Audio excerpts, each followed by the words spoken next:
Vamos então ao exercício, que diz assim, ó.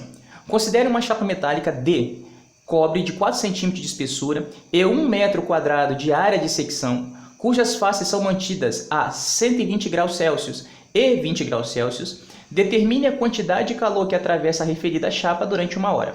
Bom, eu tento ilustrar aqui para você, do seu lado direito, essa chapa e colocando os dados que o texto lhe fornece. Observe que essa chapa tem uma espessura de 4 centímetros.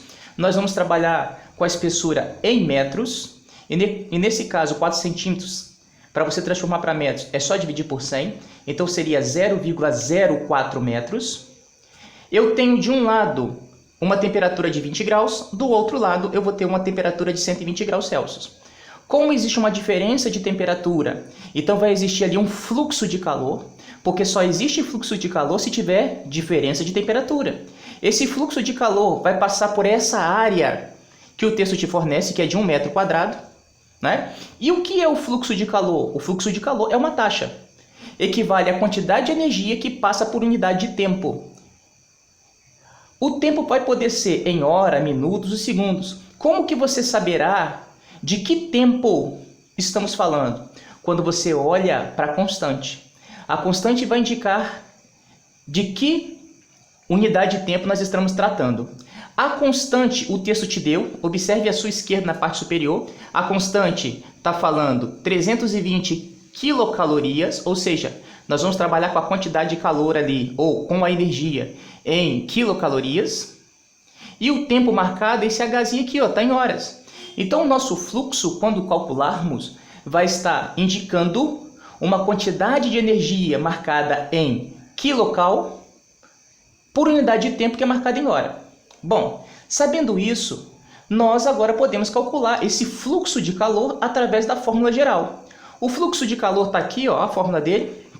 Essa letra grega representa o fluxo de calor. Então, o fluxo de calor é igual à constante, que representa o coeficiente de condutibilidade térmica, vezes a área.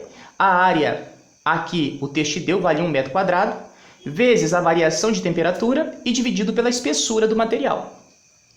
Substituindo agora os valores, nós teremos a constante, está aqui, ó, 320 quilocalorias por hora, metro grau Celsius, está aqui, vezes a área, está aqui, ó, está no sistema internacional, 1 metro quadrado, e a variação de temperatura nós temos aqui, ó, elencado na parte superior, que vale 100 graus.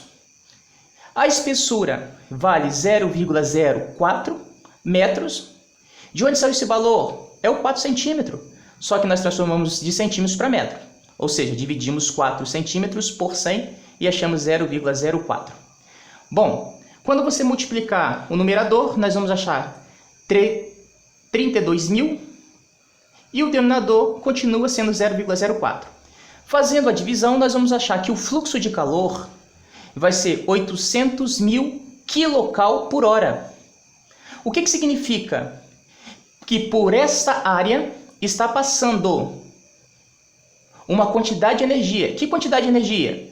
800.000 quilocalorias no intervalo de tempo de 1 hora. Então ele te deu a taxa. Mas o texto não quer a taxa, o texto quer a quantidade de calor que passou por ali. Então é só nós escrevermos para poder fazer uma regra de 3. O que nós achamos que é o fluxo indica que passa por ali 800.000 quilocalorias em cada 1 hora. Isso é o que nós achamos, é o fluxo. O texto quer saber qual é a quantidade de energia ou de calor que passa em quanto tempo. Vamos ver? Olha o que o texto está dizendo. Também em 1 hora. Então, está 800.000 para 1 hora e o texto quer saber em 1 hora quantas calorias passou? X. Quando você multiplicar cruzado, você vai ter que, por essa placa, em 1 hora passou 800.000 calorias. Aí você poderia perguntar assim, Gordo, essa última conta eu precisava fazer? Não, se você fizer essa interpretação no sentido literal do que é o fluxo, nem precisaria fazer essa regra de 3.